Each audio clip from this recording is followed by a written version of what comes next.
तो जय हिंद साथियों, कैसे हैं आप सभी लोग। आशा करता हूं कि आप लोगों की प्रिपरेशन बहुत अच्छी चल रही होगी। और जैसा कि मैंने आप लोगों से वादा किया था कि दिल्ली पुलिस के लिए मैं आप लोगों के लिए सबसे पहले पॉलिटी पढ़ाऊंगा, फिर ज्योग्राफी पढ़ाऊंगा, फिर हिस्ट्री पढ़ाऊंगा और फिर उसके बाद इकोनॉमिक्स, और उन सब के बाद फिर हम स्टैटिक्स के टॉपिक कवर करने वाले हैं।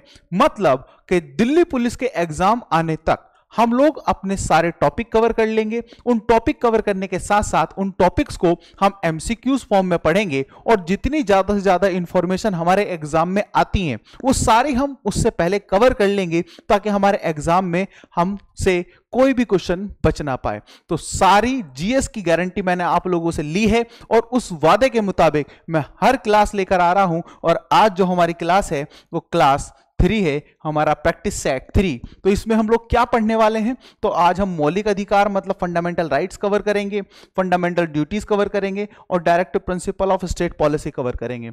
लास्ट क्लास में हमने पॉलिटी के जो है पार्ट्स पढ़े थे और मुझे सबसे बड़ी शिकायत आप लोगों से यह है कि आप लोग कमेंट में बताते नहीं हो कि यार किस तरीके से। तो सबसे पहली एक बात, अगर वीडियो पर आ गए तो सबसे पहले लाइक कर दो और उस लाइक करने के साथ साथ सबसे पहले हम लोगों को क्या करना है, पहला क्वेश्चन देख लेना कि क्या है पहला क्वेश्चन। तो पहला क्वेश्चन हमें पूछ रहा है कि भारतीय संविधान अपने नागरिकों को कितने मौलिक अधिकारों की गारंटी देता है।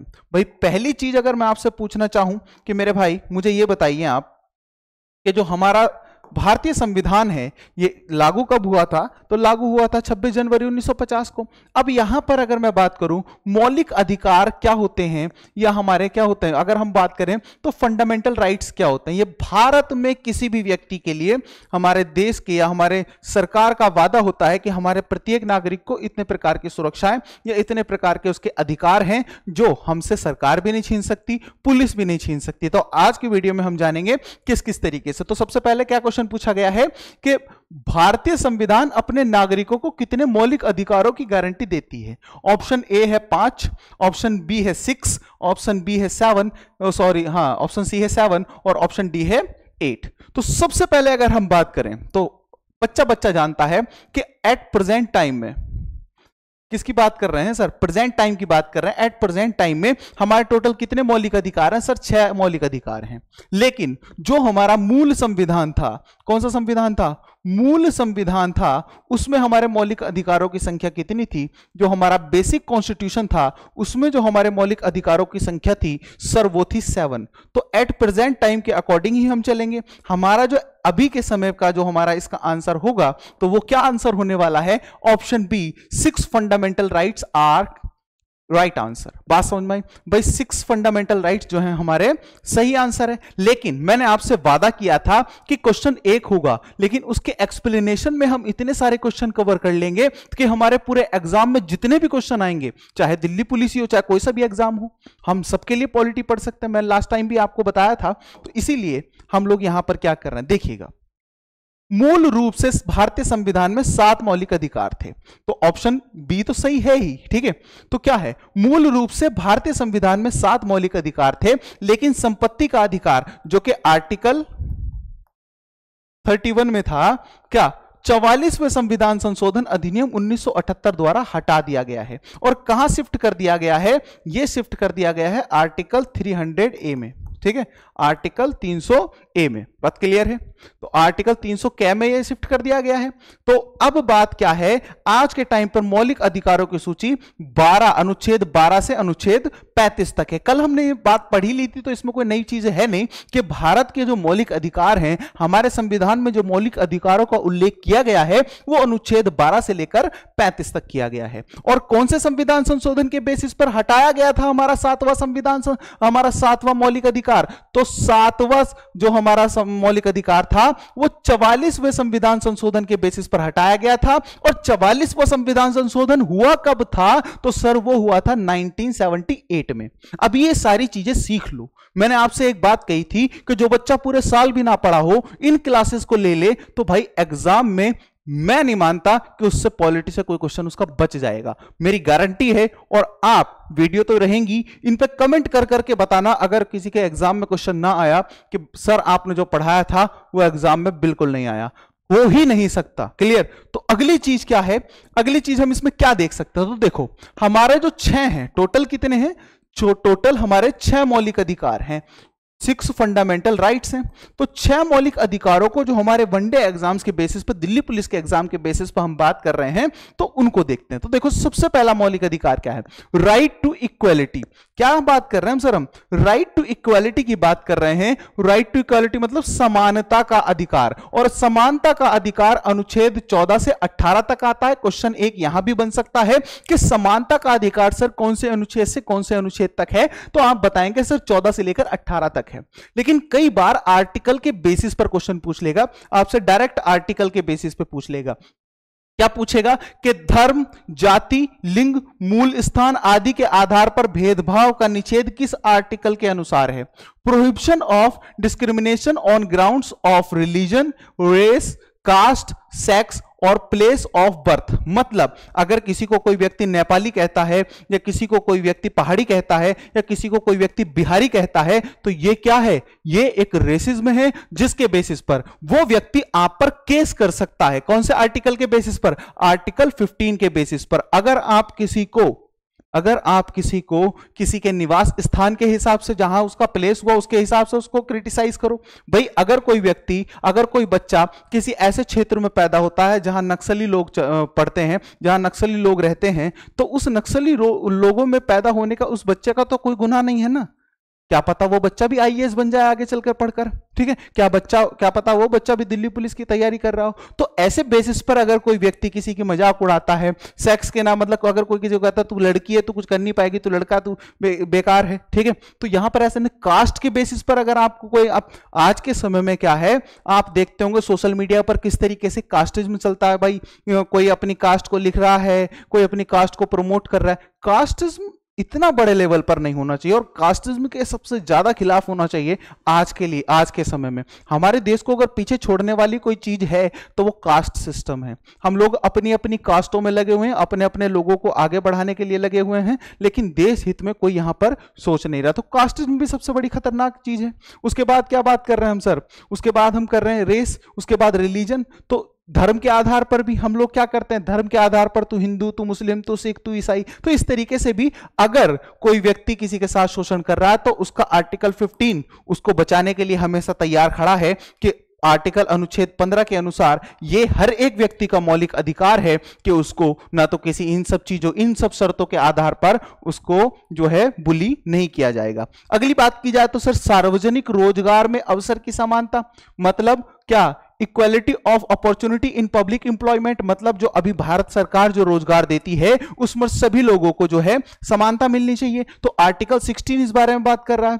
एबोलिशन ऑफ अनटचेबिलिटी, अस्पृश्यता का उन्मूलन। तो ये क्वेश्चन डायरेक्ट पूछे जाएंगे कि अस्पृश्यता का उन्मूलन किस अनुच्छेद में किया गया है, या abolition of untouchability are described in which article. तो किस आर्टिकल में डिस्क्राइब्ड है? तो सर आर्टिकल 17 में डिस्क्राइब्ड है, अनुच्छेद 17 में डिस्क्राइब्ड है।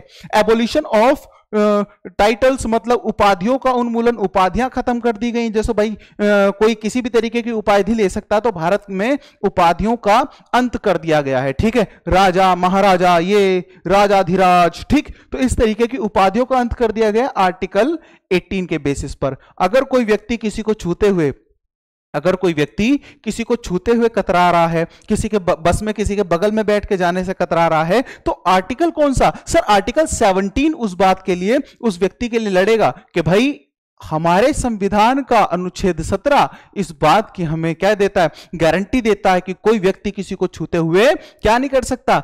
झिझकिचा नहीं सकता। बात समझ में आई? तो अगली चीज देख लेते। तो सर क्या है? समानता का अधिकार, राइट टू इक्वालिटी, हमें 4 अनुच्छेद 4 आर्टिकल्स में समझने को मिलती है। पहली आर्टिकल 15, फिर 16, फिर 17, फिर 18। बात समझ में आ रही है? चीजें इतनी समझ में आ गई तो फटाफट से कमेंट बॉक्स में बता दो भाई देखो मुझे वो बच्चे चाहिए जो पढ़ रहे हैं, जो एग्जाम के लिए प्रिपेयर कर रहे हैं। क्लियर? आगे की तरफ बढ़ेंगे तो अगला चीज क्या है सर? अगला है स्वतंत्रता का अधिकार। किस चीज का अधिकार सर? स्वतंत्रता का अधिकार, राइट टू फ्रीडम। और ये आर्टिकल 19 to 22 है, अनुच्छेद 19 से 22 तक। तो देखो क्या है?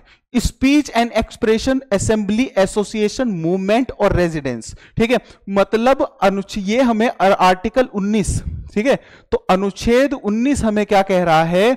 अनुच्छेद 19 हमें किन किन चीज की स्वतंत्रता देता है? सर हमें भाषण देने की स्वतंत्रता देता है, कोई भी व्यक्ति भाषण दे सकता है। अभी मैं आपको पढ़ा रहा हूं तो मुझे भी राइट टू स्पीच, बोलने का अधिकार आर्टिकल 19 के बेसिस पर है, और आर्टिकल 19 के बेसिस पर, आर्टिकल 19A के बेसिस पर ही हमारा क्या मीडिया चलता है। भाई जो हमारा मीडिया है, बोलने का अधिकार, भाषण देने का अधिकार हमें कौन सा आर्टिकल देता है? सर आर्टिकल 19 दे रहा है, ठीक है। उसके बाद सर सभा करने का, संगठन बनाने का, आवागमन करने का, निवास, भारत में कोई भी व्यक्ति कहीं भी रह सकता है। व्यवसाय की स्वतंत्रता, भारत में कोई भी व्यक्ति कहीं भी व्यवसाय कर सकता है, उसको कोई रुका नहीं सकता। तो ये सारी चीज आर्टिकल 19 के बेसिस पर है। अपराधों के लिए दंड से सुरक्षा, भाई अगर कोई अपराध करता तो आर्टिकल 20 में भाई किस तरीके का, जब तक कोई व्यक्ति अपराधी घोषित ना हो जाए तो उसे आप दंड कैसे दे सकते हैं, ठीक है। दूसरा, जीवन और व्यक्तिगत स्वतंत्रता का संरक्षण, मतलब protection of life and personal liberty, ठीक है। तो भाई अपने जीवन जीने का अधिकार। शिक्षा का अधिकार आर्टिकल 21A, ठीक है। आर्टिकल 21A अनुच्छेद 21 में बताया गया है कि जीवन और अभिव्यक्ति की स्वतंत्रता, ठीक है, protection of life and personal liberty, मतलब आपकी स्वतंत्रता।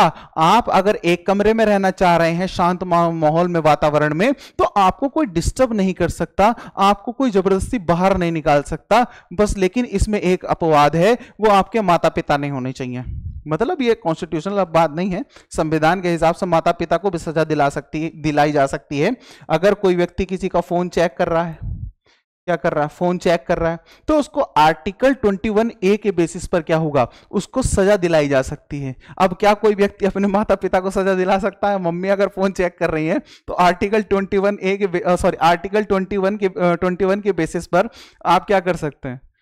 समझ में आ रही है? अगर मम्मी फोन चेक कर रही हैं तो अनुच्छेद 21 के अनुसार वह एक अपराध है। आप नहीं चाहते और आपकी मम्मी आपका फोन चेक कर रही है आपकी इच्छा के विरुद्ध जाकर, तो यह एक अपराध है, क्योंकि आपकी पर्सनल लिबर्टी खराब हो रही है, व्यक्तिगत स्वतंत्रता खराब हो रही है।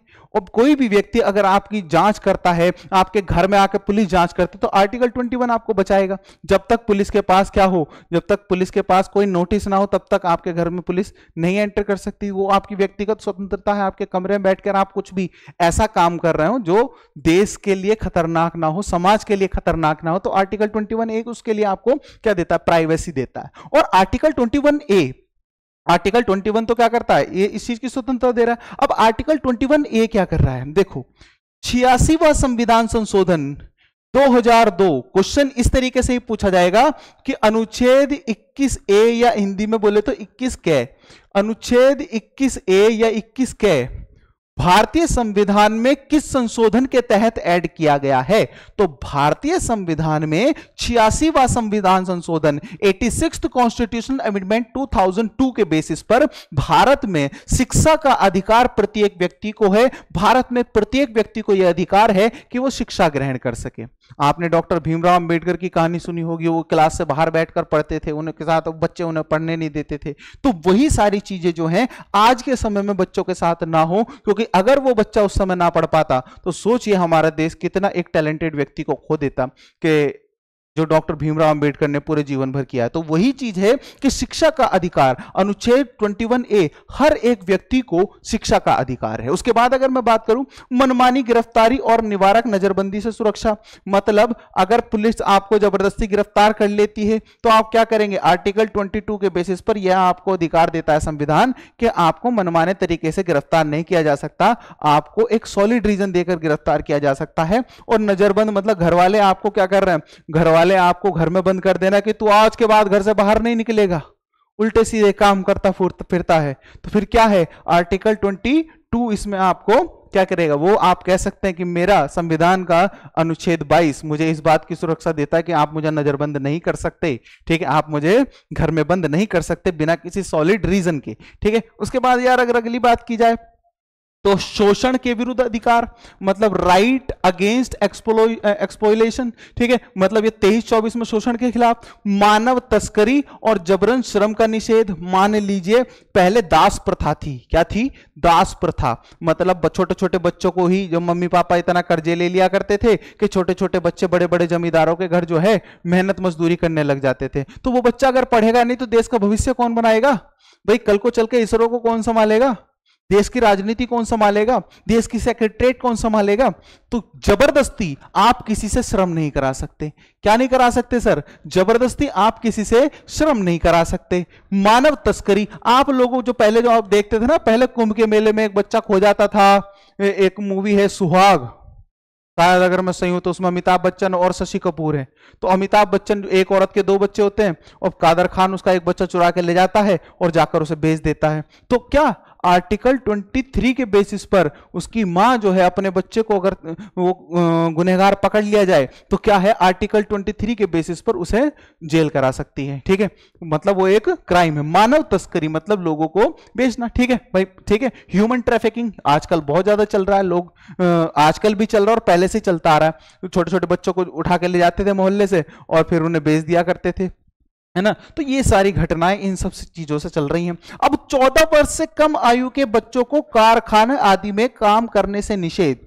मतलब अगर किसी कारखाने में 14 साल से छोटा बच्चा काम कर रहा है तो अनुच्छेद 24 इस बात का उसे प्रोटेक्शन देता है कि 14 साल से छोटे बच्चे को आप कारखाने में काम नहीं करा सकते। 14 साल से छोटा बच्चा इतना समझदार नहीं हो सकता कि वो किसी कारखाने में काम कर सके। उसके जीवन पर भी खतरा हो सकता है, वो उल्टी सीधी चीजें सीखेगा। एक बात याद रख लीजिए, जब जेब में पैसा आना शुरू हो जाता है तो कुछ लोग जो मानसिक रूप से विकसित नहीं होते वो वहीं पर संतुष्ट हो जाते हैं कि चलो 10,000 आ रहे हैं, 10,000 बहुत हैं। और गांव में मैंने इस तरीके का बहुत वातावरण देखा है, जो लोग बाहर काम करने जाते हैं ना, फैक्ट्रियों में स्पेशली, वो फैक्ट्रियों में काम करके अपने 10,000, 15,000, 17,000 ओवर इनकम जो उनका वो करते हैं, वो जितनी भी मेहनत करते हैं, वो जो गांव से बच्चा पैसे कमा कर लेकर आता है ना, वो गांव से बच्चा पैसे जब कमा कर लेकर आता है और जब अपने गांव में पहुंचता है तो अपने मम्मी पापा से कहता है कि देखो मेरी तो मौज ही मौज है, मैं तो इतने कमा रहा हूं।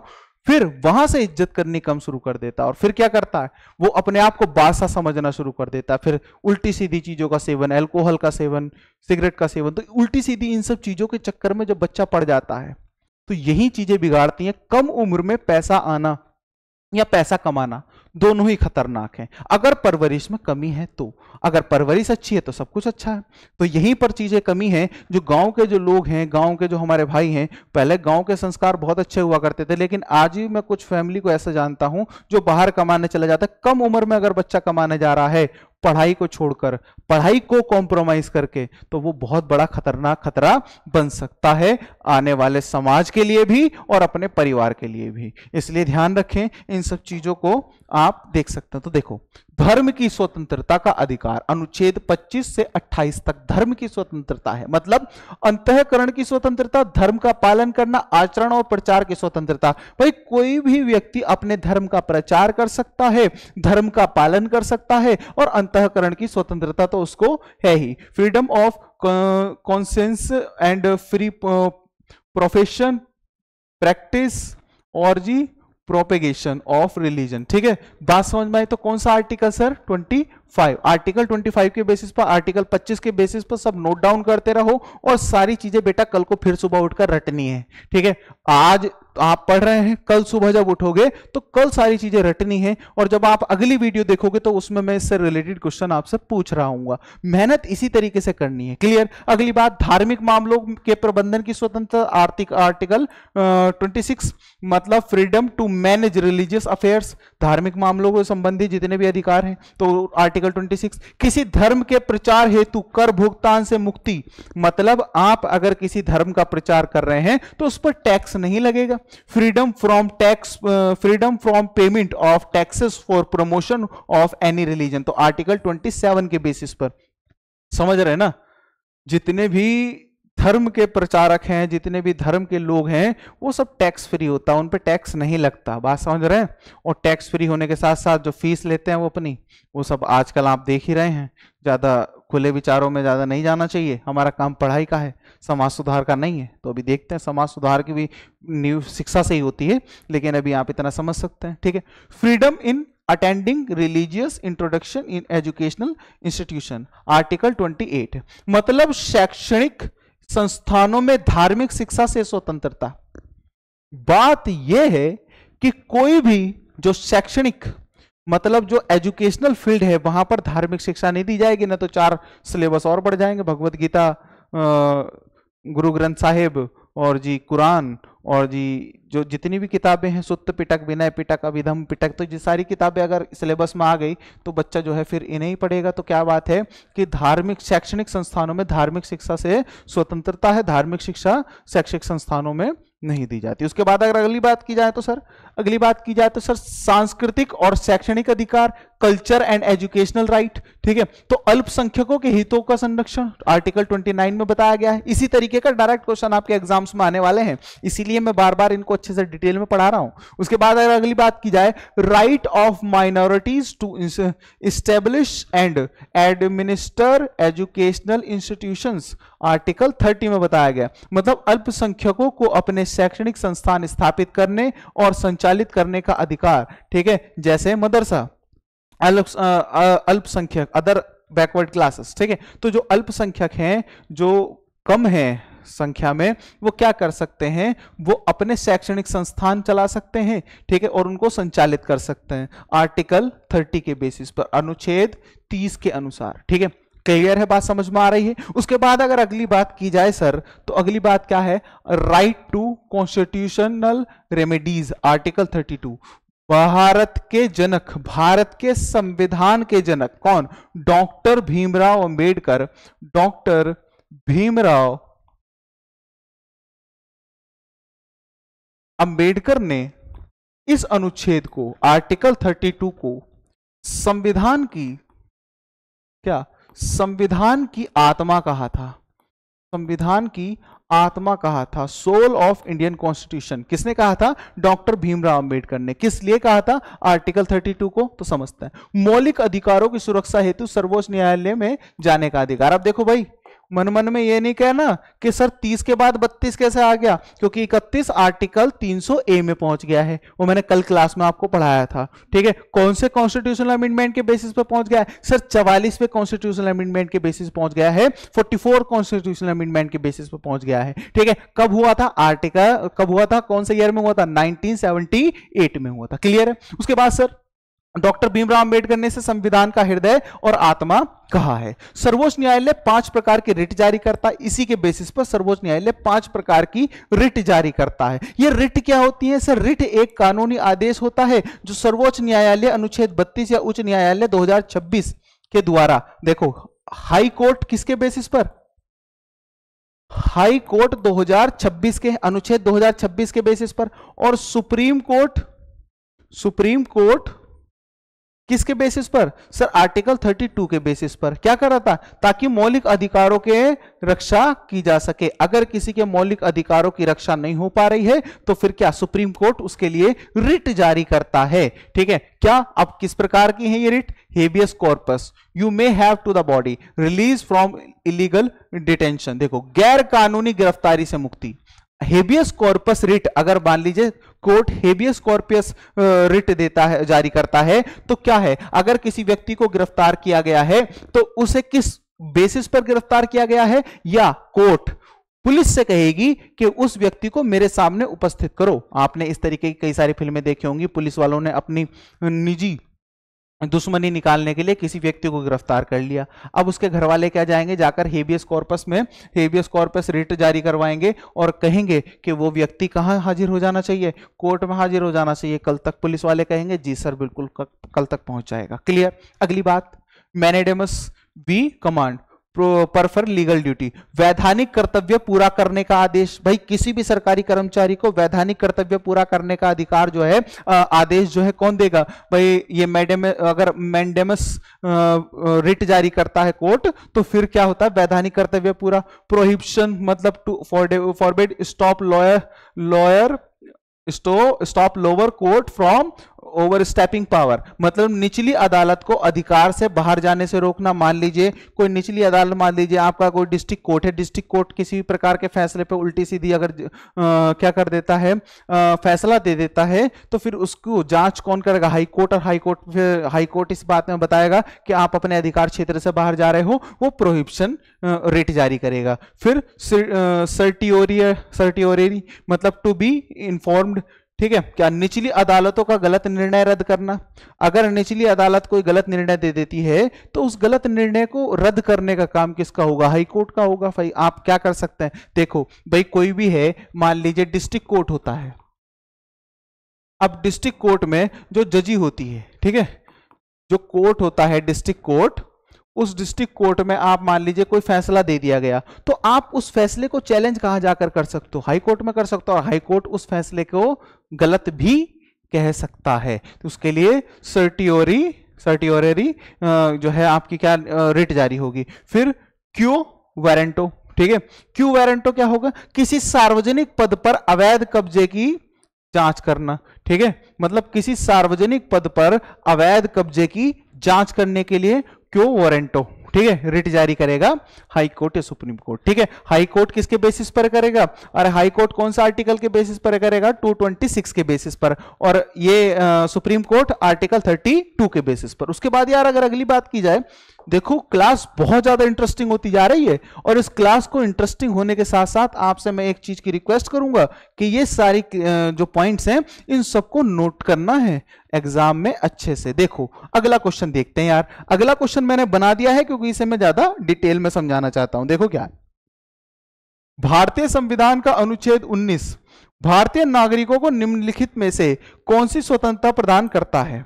ठीक है, article 19 of the Indian constitution guarantees which of the following freedoms to Indian citizens. ठीक है, तो ऑप्शन ए है freedom of religion and worship, option B है freedom of speech, movement and profession. ठीक है, उसके बाद करों और संपत्ति के अधिकारों से मुक्ति, संवैधानिक उपचारों का अधिकार।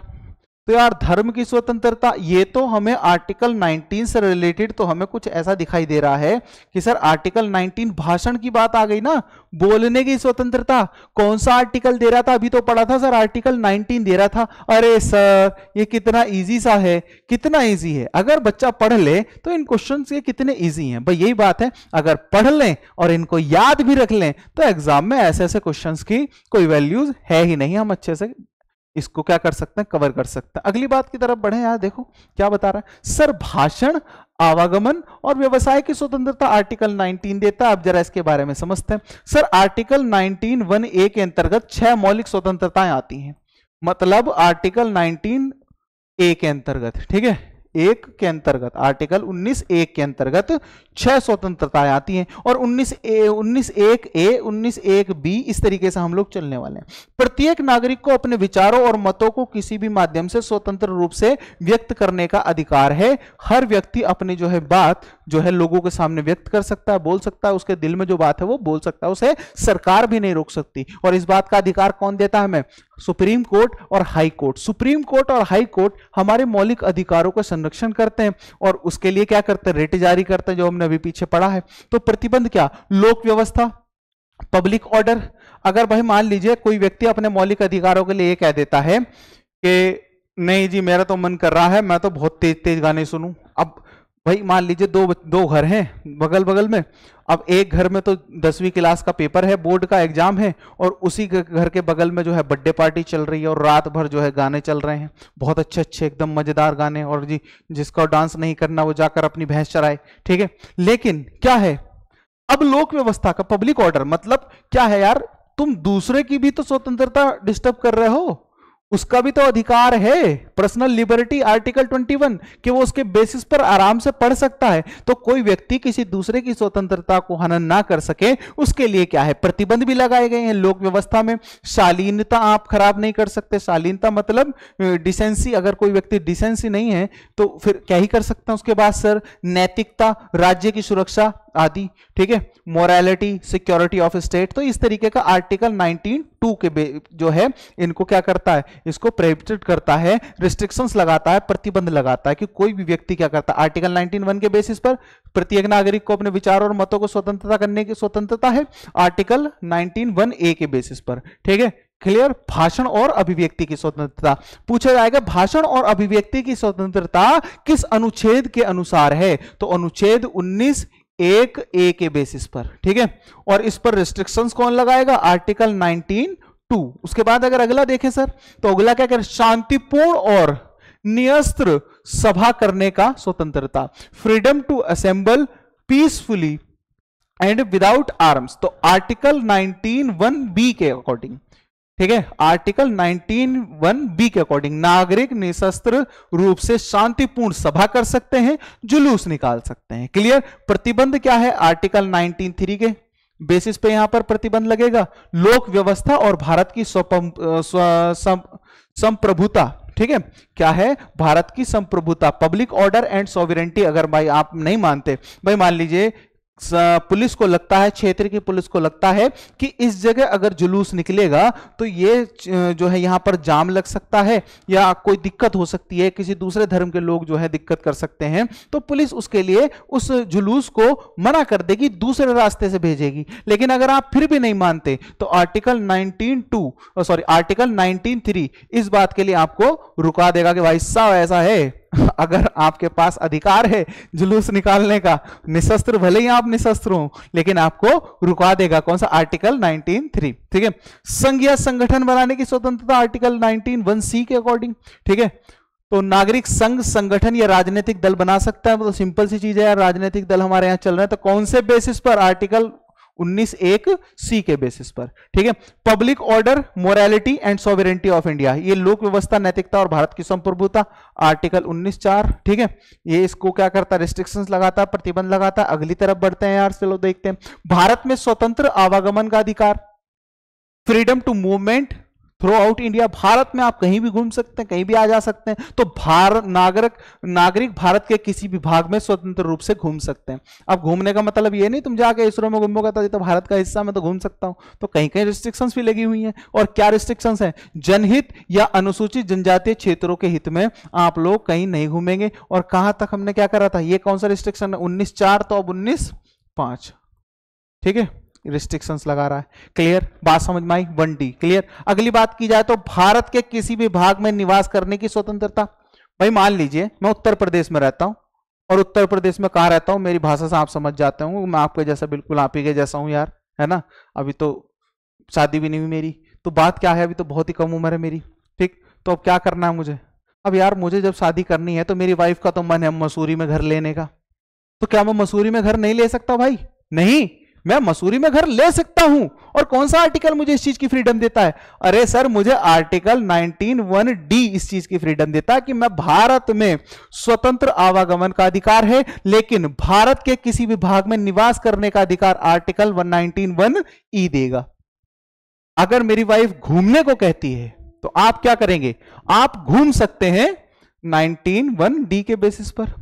लेकिन अगर आप कहीं भी घर खरीदना चाहते हैं तो आर्टिकल 19(1)(e), आर्टिकल 19(1)(e) के बेसिस पर आप कर सकते हैं ऐसा कुछ, ठीक है। अनुसूचित जनजातीय क्षेत्रों के संरक्षण और सार्वजनिक स्वास्थ्य के हित में, अगर मान लीजिए किसी कंपनी के पीछे, किसी ऐसी फैक्ट्री के पीछे घर बनाना चाहते हो जो पोल्यूशन फैला रही है ज्यादा, तो यार वो तो दिक्कत तुम्हें ही है, ठीक है, प्रॉपर्टी बनाने में भी। तो इसी तरीके से अब मैं घर भी कहीं खरीद सकता हूं यार, मैं घूमने भी कहीं जा सकता हूं। और ये चीज आपको कहां से पता चलेगी?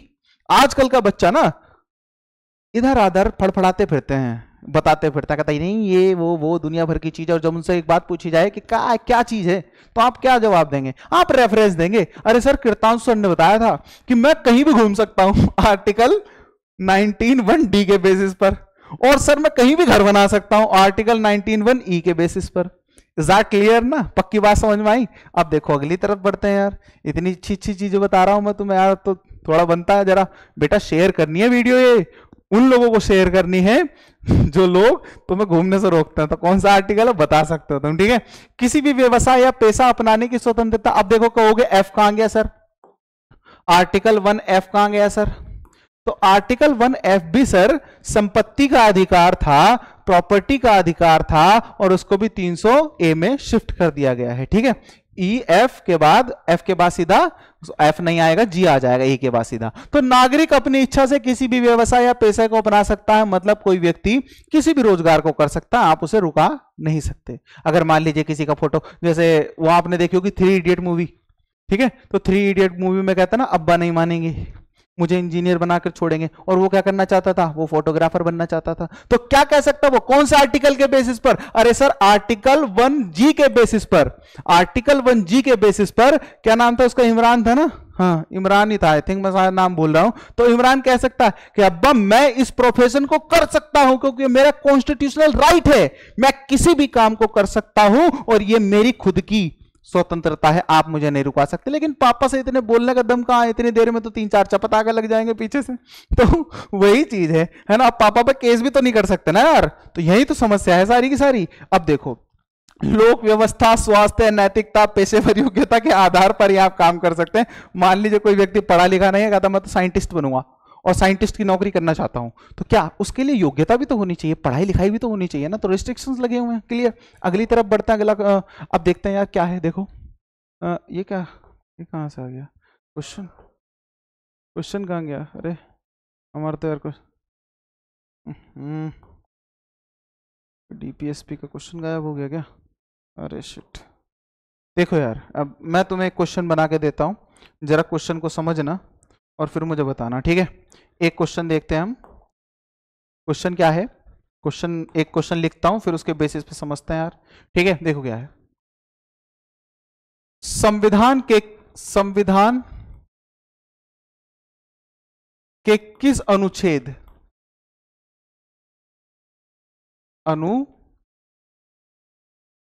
से किस अनुच्छेद तक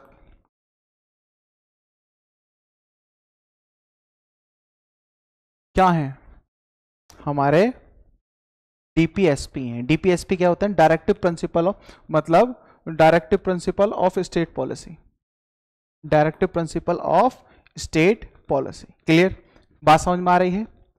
व्हाट, राज्यों के नीति निदेशक तत्व, क्या राज्यों के नीति निदेशक तत्व। और राज्यों के नीति निदेशक तत्व क्या होते हैं, ये किसी भी स्टेट को या सरकार को कानून बनाने में सहायता करते हैं। क्या करते हैं, कानून बनाने में सहायता करते हैं। क्या करते हैं सर, कानून बनाने में सहायता करते हैं, ठीक है। हेल्प करते हैं टू रूल करने में, ठीक है, रेगुलेशंस बनाने में, रूल्स बनाने में क्या करते हैं, कानून बनाने में किसी भी सरकार के सहायता करते हैं। कि सरकार जब भी कानून बनाए तो इन नीति निदेशक तत्वों को, directive principle of state policy, राज्यों के नीति निदेशक तत्वों को ध्यान में रखकर बनाए। क्लियर, बात समझ में आई। तो इसका आंसर होगा सर 36 से 51, आर्टिकल 30 to 51, 36 to 51। यहां पर आ जाते हैं, अब जरा इसको समझते हैं। देखो क्या है, आर्टिकल 36 में क्या बताया गया, डेफिनेशन ऑफ स्टेट, मतलब पार्ट 4, ठीक है, भारत के भाग 4 के लिए राज्य की परिभाषा बताई गई है। आर्टिकल 37 में क्या बताया, न्यायालय में प्रवर्तनीय नहीं पर शासन में मौलिक, ठीक है। देखो क्या है, हमारे देश में जो डायरेक्टिव प्रिंसिपल है, इसके लिए कोई व्यक्ति कोर्ट में जाकर केस नहीं कर सकता कि जी ये चीज गड़बड़ हुई है।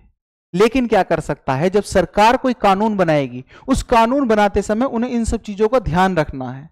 क्लियर, डीपीएसपी का। और ये एग्जाम्स में आजकल पूछे जा रहे हैं। पहले फंडामेंटल राइट्स पूछे जाते थे, लेकिन आजकल जब से एग्जाम थोड़ा हार्ड हुआ है, तब से थोड़ा क्वेश्चंस बच्चों ने सारे रट लिए हैं, तो तब से इनसे भी बीच में से क्वेश्चन पूछ लेगा कि आर्टिकल 37 में क्या बताया गया है। तो सर न्यायालयों में परिवर्तनीय नहीं होगा। क्वेश्चन इस तरीके से आएगा कि डीपीएसपी न्यायालयों में परिवर्तनीय नहीं होंगे, इस बात का जिक्र कौन से आर्टिकल में है, मतलब राज्यों के नीति निदेशक तत्वों का जिक्र जो है कौन से आर्टिकल में बताएगा। तो शासन में तो मौलिक अधिकार माना जाएगा। शासन को बनाते समय जब रूल बनाए जाएंगे या रेगुलेशन बनाया जाएगा, सरकार कोई नीति बनाएगी, तो इन सब अधिकार, इन सब आर्टिकल या इन सब के हिसाब से बनाएगी डीपीएसपी के अकॉर्डिंग। लेकिन इसके हिसाब से आप न्यायालय में नहीं जा सकते। आर्टिकल 38 क्या कहता है sir, promotion of welfare of people, लोगों के कल्याण को बढ़ावा देना। आर्टिकल 39 क्या कहता है, आजीविका, सम्मान, वेतन और श्रमिकों की सुरक्षा हेतु नीति। आर्टिकल 40 क्या कहता है सर, आर्टिकल 40 कहता है ग्राम पंचायतों का संगठन होगा। क्लियर। उसके बाद आर्टिकल 41 क्या कहता है सर, काम, शिक्षा और सार्वजनिक सहायता का अधिकार। ये सरकार को जो अपनी नीति बनाती है ना सरकार, जैसे जनधन योजना, इस तरीके की जो भी नीतियां बनाएंगी, तो सरकार डीपीएसपी को ध्यान में रखकर बनाएगी कि लोगों के लिए क्या क्या आप करना चाहिए। एक सरकार को, एक आदर्श सरकार को क्या करना चाहिए लोगों को, लोगों के विकास के लिए, तो वो सब चीजें इसमें बताई गई डीपीएसपी में, मतलब राज्यों के नीति निदेशक तत्व इनको कहा जाता है। उसके बाद सर आर्टिकल 42, तो आर्टिकल 42 का न्याय संगत कार्य दशाएं और मातृत्व सहायता, ठीक है, just and human conditions of work and maternity relief. ठीक है, आर्टिकल 33 आर्टिकल 43 क्या कहता है? Living wage decent life of workers, श्रमिकों के लिए जीवन यापन योग्य वेतन। मतलब जो व्यक्ति हमारे देश में श्रम कर रहे हैं, श्रमिक कर रहे हैं, मतलब मजदूर हैं, उन मजदूरों के लिए जीवन यापन लायक वेतन तो मिलना चाहिए यार। अगर भाई मान लीजिए नरेगा का काम कर रहा है, मनरेगा का काम कर रहा है कोई व्यक्ति, तो उसको इतना तो मिल जाएगा यार वो अपना जीवन जी सके। सरकार को इतना सोचना है कि अगर कोई व्यक्ति काम कर रहा है, अगर कोई कर्मचारी है, चाहे चपरासी है, चाहे एक जिले अधिकारी है, लेकिन क्या करेगा, उस सरकार को इतना पैसा देना है उस कर्मचारी को कि कम से कम यार वो अपना जीवन यापन तो कर सके। इसीलिए ठीक है, इसीलिए समय समय पर क्या आते रहते हैं, इसीलिए समय समय पर हमारे सुधार आते रहते हैं। अब देखो अगला आर्टिकल 44 क्या कह रहा है? सभी नागरिकों के लिए समान नागरिक संहिता। ठीक है, uniform civil code for all citizen. ठीक है, तो यूनिफॉर्म सिविल कोड जिसका आज जिक्र किया जा रहा है, जब हमारा संविधान बना था तभी से ही हमारे संविधान में है। उसके बाद आर्टिकल 45 में क्या बताया गया? 6 वर्ष से कम आयु के बच्चों की शिक्षा और देखभाल। ठीक है, तो 6 वर्ष से जो कम बच्चे होंगे उनकी देखभाल की जाएगी और उनकी शिक्षा। देखो आज के समय में 14 वर्ष तक की शिक्षा फ्री है, 14 ईयर्स तक की। हमने आर्टिकल 21A में पढ़ा था, 21A में पढ़ा था ना, 14 वर्ष तक के बच्चों को जो है निःशुल्क शिक्षा दी जाएगी। ठीक है, तो वो 86वां संविधान संशोधन, आर्टिकल 86वां संविधान संशोधन 2002 में हुआ था, है ना। लेकिन यहां पर जब डीपीएसपी बने थे, जब हमारा कॉन्स्टिट्यूशन बना था, तभी की बात है, और इसीलिए 86वां संविधान संशोधन किया गया था 2002 में कि 14 वर्ष तक के बच्चों को जो है निःशुल्क शिक्षा दी जाए। आर्टिकल 46 क्या है? अनुसूचित जाति और जनजातियों की उन्नति के बारे में सोचना है।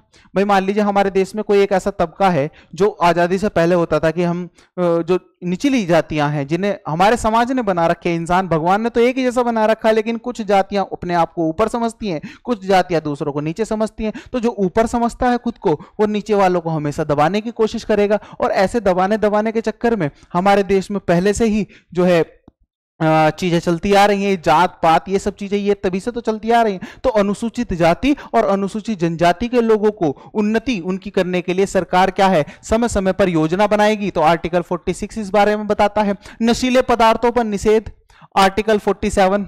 तो सरकार अगर कोई पॉलिसी बनाती है तो नशीले पदार्थों पर निषेध, मतलब नशीले पदार्थों को थोड़ा सा हल्के में रखना है, हमें नशीले पदार्थों का सेवन ज्यादा नहीं करना चाहिए, क्योंकि नशीले पदार्थ क्या, सबसे पहले तो हमारी हेल्थ के लिए खतरनाक होते हैं, दूसरा हम जिस तरीके का इंडिया है वो हमारा नेचर ऐसा हो जाता है, शराब पी के जो ना आदमी शेर बन जाता है। क्लियर? वो कहानी है ना एक, कि शराब में 3 रोल होते हैं, पहला पैग अंदर गया तो तोता, ठीक है, दूसरा पैग तोता होता है क्या, पहला पैग पीते ही इंसान को जो है इंग्लिश आ जाती है, दूसरा पैग पीते वो तोता बन जाता है, और चौथा पैग पीते ही वो फिर कहीं भी नाली में पड़ा मिलता है।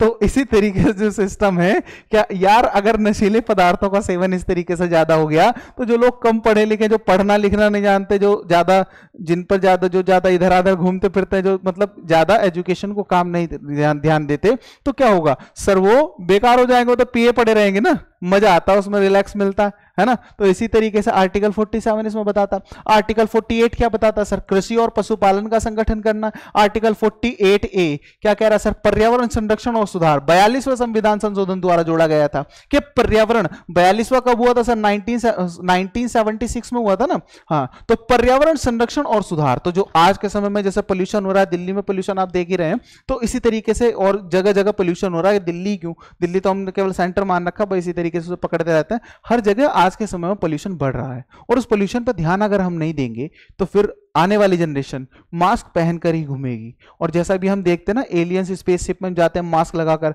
हमारे आने वाली कई सारी पुश्तें जो हैं फिर इसी तरीके से हमारे यहाँ आसपास घूमती रहेगी, और धीरे धीरे जीवन खत्म हो जाएगा अगर हमने अभी ध्यान नहीं दिया तो उसका क्या करना, सरकार को इस पर ध्यान रखना। पर्यावरण संरक्षण और सुधार कौन से आर्टिकल के बेसिस पर? आर्टिकल 48A के बेसिस पर ऐड किया गया था। आर्टिकल 49 क्या कह रहा है? स्मारक और राष्ट्रीय धरोहर संरक्षण, भाई लाल किला, कुतुब मीनार, इस तरीके की जो घटनाएं हैं, सॉरी इन सब चीजों का जो है क्या करना, संरक्षण करना। आर्टिकल 50 क्या कह रहा है? न्यायपालिका और कार्यपालिका से अलग करना। भाई न्यायपालिका कार्यपालिका से अलग होगी तभी तो न्याय अच्छे से दे पाएगी, बात समझ रहे हैं, वही चीज है। उसके बाद आर्टिकल 51 क्या कहता है sir? Promotion and international peace, ठीक है, तो अंतरराष्ट्रीय शांति और सुरक्षा को बढ़ावा देना। अब क्या कर रहा है देखो, 42वां संविधान संशोधन 1976 के तहत हमने अनुच्छेद 39A जोड़ा था जिसमें निःशुल्क विधिक सहायता थी। 39A इसमें दिख रहा है कहीं? अरे 39A कहाँ गया हमारा? Article 39A। अच्छा चलो, इसमें नहीं ऐड किया, कोई दिक्कत नहीं है, यहां पर आ जाएंगे। आर्टिकल 39A ऐड किया गया था 42वें संविधान संशोधन के तहत ही। क्या इसमें? निःशुल्क विधिक सहायता, मतलब फ्री लीगल एड। और आर्टिकल 48 में क्या? पर्यावरण संरक्षण के द्वारा जोड़ा गया था, आर्टिकल अनुच्छेद 48A। ठीक है, कौन से कॉन्स्टिट्यूशनल अमेंडमेंट के बेसिस पर? 42 भाई एक बात ध्यान रखना छोटी सी, कि मोस्टली जो चीजें हैं, अगर कभी तुक्का मारने भी जाओ पॉलिटी में, तो मोस्टली जो चीजें हैं जोड़ी गई हैं 42वें संविधान संशोधन के तहत और हटाई गई हैं 44वें संविधान संशोधन के तहत। ठीक है, राइट टू प्रॉपर्टी किसके बेसिस पर हटाया गया? 44 के। सर 44 कब हुआ था? 1978 में हुआ था सर। और सर ये कब हुआ था 42वां? सर 1976 में हुआ था सर। यहां तक इतनी बात क्लियर आ गई? क्लियर समझ में आ गई भाई? यहां तक अगर समझ में आ गई तो आगे की तरफ बढ़ लें, थोड़ा सा बढ़ लेते हैं यार, देखते हैं आगे क्या है। अब देखो, भारतीय संविधान का कौन सा भाग, भारतीय संविधान का कौन सा भाग नागरिकों के मौलिक कर्तव्यों से संबंधित है? अरे मौलिक कर्तव्य मतलब फंडामेंटल ड्यूटीज, मतलब भारत में रहने वाले हर एक व्यक्ति का कर्तव्य क्या है। ऐसा थोड़ी ना बेटा तुम मजे ही लिए जाओगे, क्यों भाई? ऐसा थोड़ी ना है कि तुम बस मजे ही लिए जाओगे, भारत में रह रहे तुम्हें सारे प्रकार की सुविधा मिलेगी, तुम बाबूजी हो। नहीं, कुछ कर्तव्य हमारे भी होते हैं यार, हम देश में रह रहे हैं तो हर एक व्यक्ति का कर्तव्य है वो देश की चीजों को क्या क्या चीजें देखनी है भी देखते हैं, समझते हैं। तो आर्टिकल ऑप्शन ए है पार्ट 3 में। अबे यार ये तो क्या, ये कोई बात हुई? अभी तो पढ़ा था यार, फंडामेंटल राइट्स, आर्टिकल जो मौलिक अधिकार हमारे 12 से 35 तक है, ये बेकार है भाई। पार्ट 4, अरे यार ये तो डीपीएसपी है यार, ये भी गड़बड़ है। दूसरा पार्ट 4A आर्टिकल 51A, या पार्ट 5D आर्टिकल 52 से 51। तो क्या कहीं ऐसा तो नहीं पार्ट 5 में अनुच्छेद 52 से 151? अरे यहां संघ सरकार का जिक्र बताया गया, बालकों ने सब पढ़ लिया, तुम पीछे चल रहे हो क्वेश्चन महोदय, और मुझे ऐसे ही चाहिए। बार बार एक चीज यहां ध्यान रखना है, क्वेश्चन जो इतने इजी तुम्हें दे रहा हूं ना, इसीलिए दे रहा हूं ताकि तुम इन्हें पढ़ो। और ये जिसके साथ साथ मैं तुम्हें जितनी भी चीजें बता रहा हूं यार, ये इजी नहीं है, ये एग्जाम में आए हुए क्वेश्चन है सारे। मैं हवा में नहीं बना रहा चीजें, मैं केवल तुम्हारी मेहनत के लिए कर रहा हूं कि बेटा अगर तुम एग्जाम में इस तरीके के क्वेश्चन देखो तो गड़बड़ ना कर दो। ये बिल्कुल सही आंसर ये है। अगर ये क्वेश्चन भी छोड़ के आ गया बच्चा तो फिर क्या ही यार, फिर तो बेकार ही है जिंदगी जीनी। ठीक है, अब ये मत कह देना मैं तुम्हें उकसा रहा हूं किसी और गलत काम करने के लिए। ठीक है, मतलब ऐसा कुछ नहीं है, मैं तुमसे यही कह रहा हूं कि बेटा पढ़ाई करो, जीवन में अच्छे से मेहनत करो। अगली तरफ 51A, सिंपल सी चीज है यार, मौलिक कर्तव्यों को भारतीय संविधान में 42वें संविधान संशोधन 1976 द्वारा क्या स्वर्ण सिंह समिति की सिफारिश पर जोड़ा गया था। इसकी स्वर्ण सिंह समिति, स्वर्ण सिंह कमेटी। तो पूछा जाए अगर कि मौलिक, देखो जब हमारा संविधान बना था, पहले समझ लो बेटा 26 नवंबर 1949 को हमारा संविधान बनकर तैयार हो गया था। जब हमारा संविधान बना था, और बेटा क्या बात करें तो 26 जनवरी 1950 को, 26 जनवरी 1950 को हमारा संविधान लागू हो गया था। लेकिन जब लागू हुआ था तब ये आर्टिकल नहीं था, तब हमारे मौलिक कर्तव्य संविधान में नहीं थे। क्या हुआ, जब हमने देखा कि यार ये तो सब हमारे देश की जनता तो राजा बनी घूम रही है और सरकारी काम करेगी, तो थोड़ा सा कर्तव्य जोड़े गए। कब जोड़े गए? 42वें संविधान संशोधन के तहत जोड़े गए। कब जोड़े गए सर? 1976 में जोड़े गए। और जब 1976 में ये जोड़े गए ना, तो यार किसी भी काम को जब सरकार करती है तो एक समिति बनाती है, कुछ लोग उसमें अपॉइंट करती है और कहती है कि जाओ देखो हमारे देश के नागरिकों के कर्तव्य क्या क्या होने चाहिए, काम क्या क्या होने चाहिए, ड्यूटीज क्या क्या होनी चाहिए।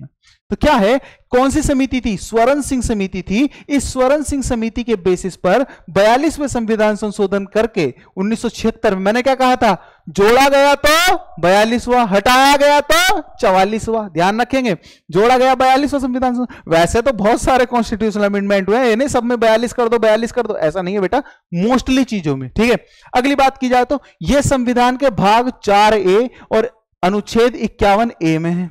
अनुच्छेद 51A, आर्टिकल पूछा जाए तो बेटा 51A, और भाग की बात की जाए, पार्ट की बात की जाए तो भैया पार्ट 4A। क्लियर? यहां तक मैं सारी चीजें कवर करके चल रहा हूं बेटा। अगर ये क्लास तुमने पढ़ ली मैं नहीं मानता क्वेश्चन बचेगा एग्जाम में कुछ, और अगर छोड़ दी तो भैया फिर देख लेना। Originally there were 10 fundamental duties and 11th duty was later added by 86th constitutional amendment act 2022। मतलब शुरुआत में 10 मौलिक कर्तव्य थे। कब सर? 1976 में जब ऐड किए गए थे ना 42वें संविधान संशोधन के तहत, तो हमारे 10 मौलिक कर्तव्य थे।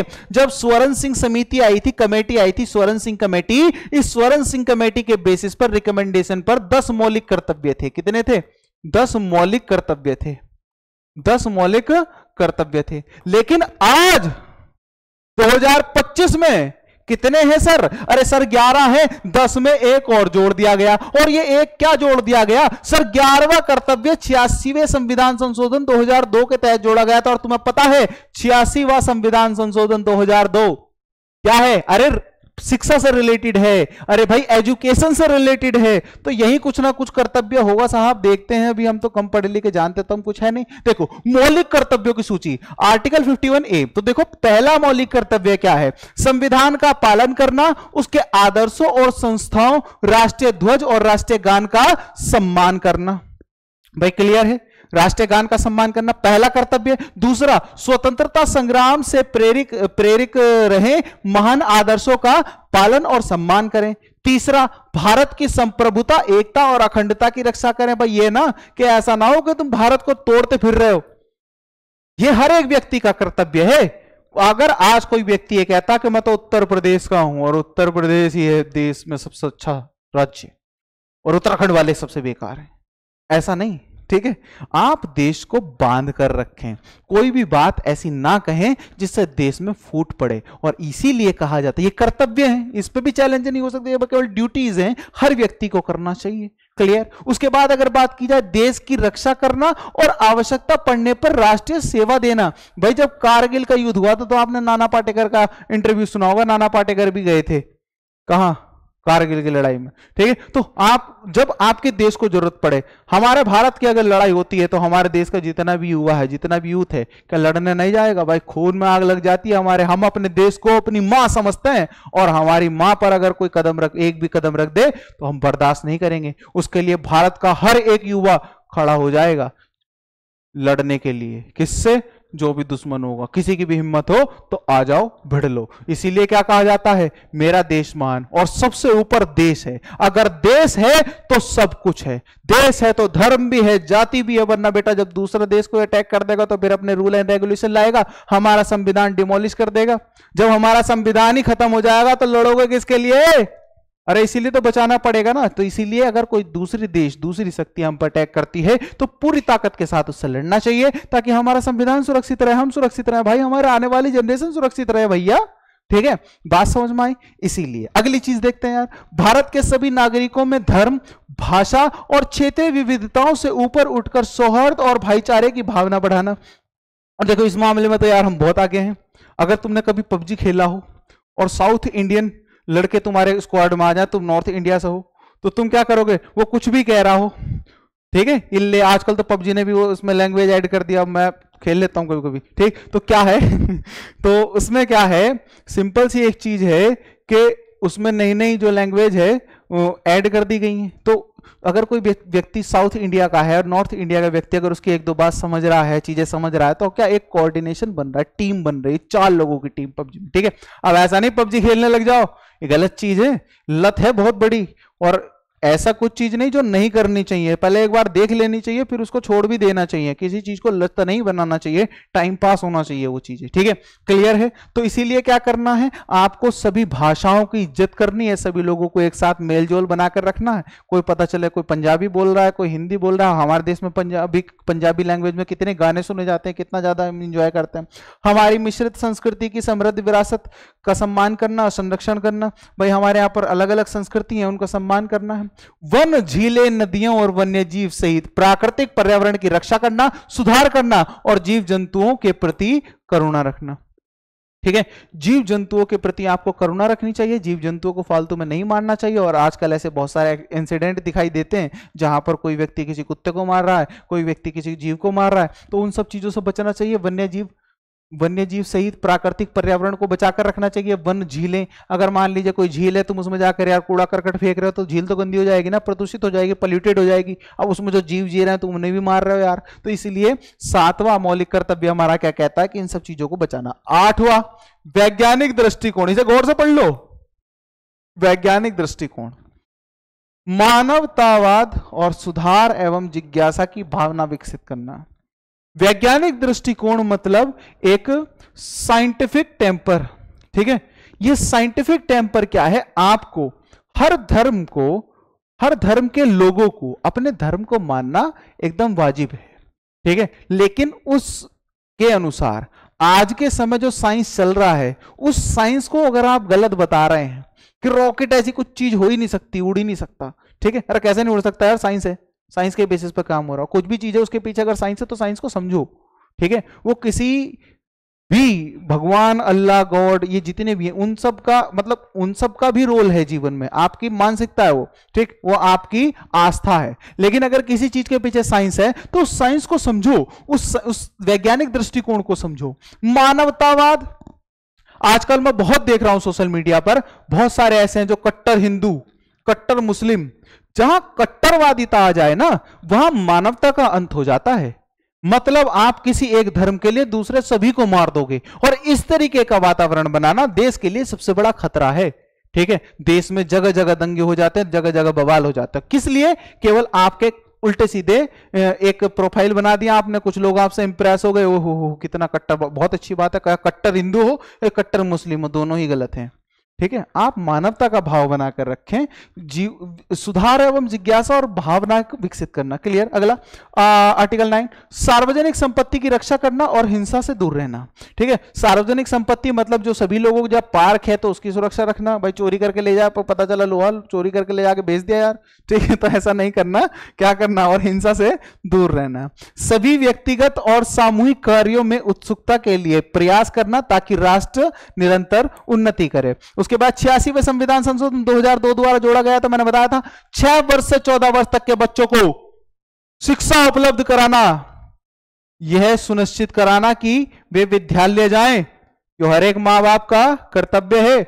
अगर कोई मां बाप अपने 6 से 14 साल तक के बच्चों को पढ़ाई लिखाई करने से रुका रहे हैं तो उन्हें मेरी इतनी बात भेज देना, बेटा, अगर बेटा नहीं, वो तो बहुत बड़े होते हैं, मम्मी पापा तो बहुत बड़े होते हैं, तो मम्मी पापा जी एक बात समझिए, अगर आपका बच्चा पढ़ेगा लिखेगा तो कल ये नहीं पता वो क्या बन जाए, वो वैज्ञानिक भी बन सकता है, वो डीएम भी बन सकता है, वो बहुत कुछ बन सकता है। लेकिन अगर आपको अभी से उससे मजदूरी करानी है तो आप जीवन में कुछ नहीं कर सकते। आप बच्चे को इस तरीके से ट्रेन कीजिए कि वो इनफैक्ट पढ़ने जाए। जीवन में सबसे ज्यादा अगर कोई चीज जरूरी है तो वो पढ़ाई है। अगर आप पढ़ाई को सीरियस नहीं लेंगे तो आप को जीवन सीरियस नहीं लेगा और आप मजदूरी करते रह जाएंगे। मजदूरी करना गलत नहीं है, मैं ये नहीं कह रहा जो मजदूर है वो गलत है, गलत नहीं है, लेकिन मजदूरी करने का भी तरीका होता है। विदेशों में भी मजदूर होते हैं लेकिन वो पूरे रूल एंड रेगुलेशंस के साथ, अपनी पूरी सेफ्टी के साथ काम कर रहे हैं, समय समय पर उनका चेकअप होता है।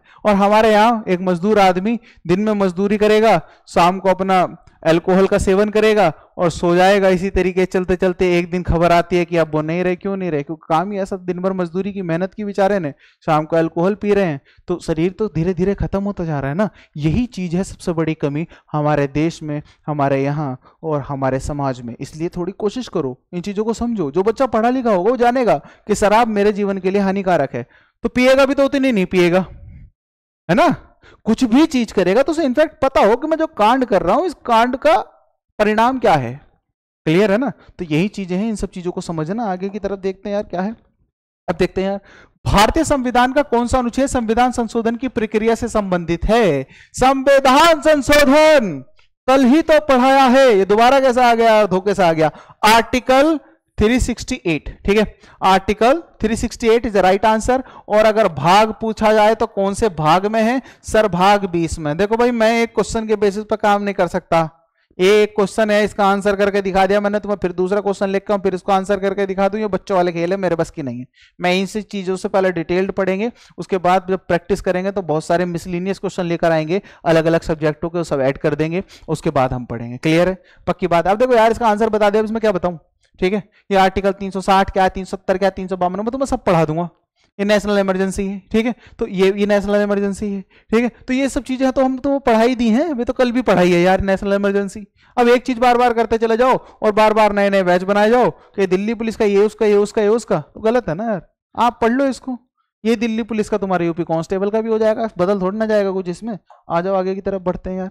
देखो अनुच्छेद 368 और संविधान संशोधन किस तरीके से होता है, क्वेश्चन देखो क्या है, संविधान संशोधन। अरे अभी जो पढ़ते आ रहा है कि 42वां संविधान संशोधन, 48वां संविधान संशोधन, 46वां संविधान संशोधन, 44वां संविधान संशोधन, इस तरीके से देखो क्या संविधान संशोधन के प्रकार 3 विधियां हैं संविधान संशोधन करने की, 3 मेथड्स हैं। एक तो साधारण बहुमत से संशोधन होता है, क्या कुछ प्रावधान साधारण कानून के तहत साधारण बहुमत से संशोधित किए जा सकते हैं।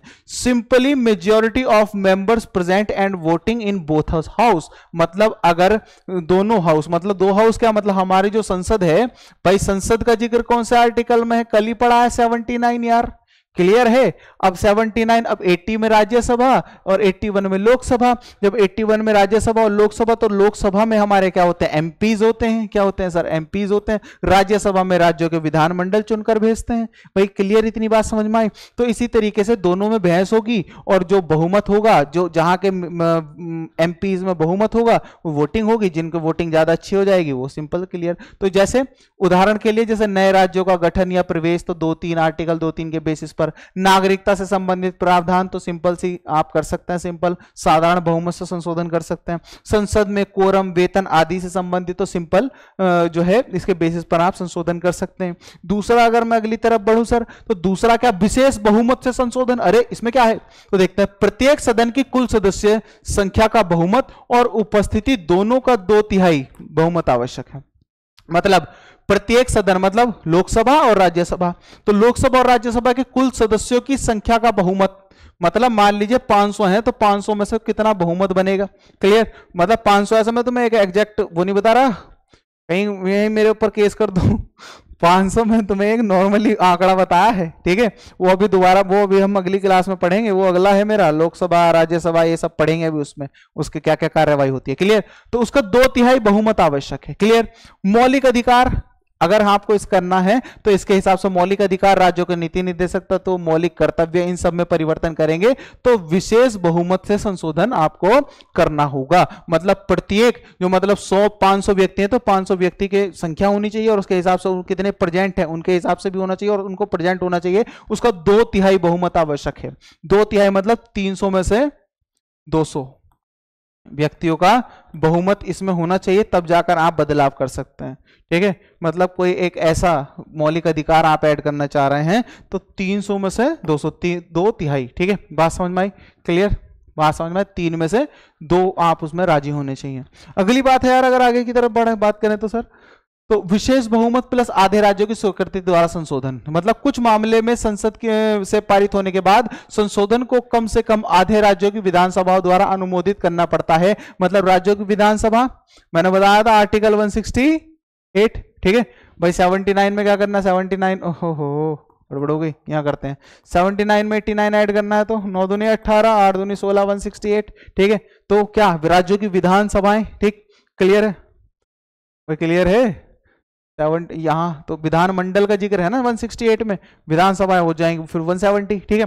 उसके बाद अगर अगली बात की जाए तो राष्ट्रपति के चुनाव से संबंधित प्रावधान अगर बदलना है तो आर्टिकल 54-55 में जिक्र है इसमें, केंद्र और राज्यों के बीच शक्तियों का वितरण, संसद के राज्यों का प्रतिनिधित्व। तो इस तरीके से चीजें हैं, ये सारी हमें कवर करनी है, क्लियर। आज की क्लास कैसी लगी नीचे मुझे कमेंट बॉक्स में बताना है। और दूसरी चीज क्या है कि बेटा वीडियो शेयर करनी है, अगर आप लास्ट तक आ रहे हैं तो वीडियो लोगों तक जरूर शेयर करनी है। अगर मजा आ रहा है तो नीचे कमेंट बॉक्स में मुझे बताना है कि सर क्लास बहुत ज्यादा इंटरेस्टिंग रही, बहुत ज्यादा मजा आया। तो आज के लिए इतना ही, मिलते हैं नेक्स्ट क्लास में, तब तक के लिए जय हिंद। अच्छे से पढ़ो, अच्छे से नोट्स बनाओ।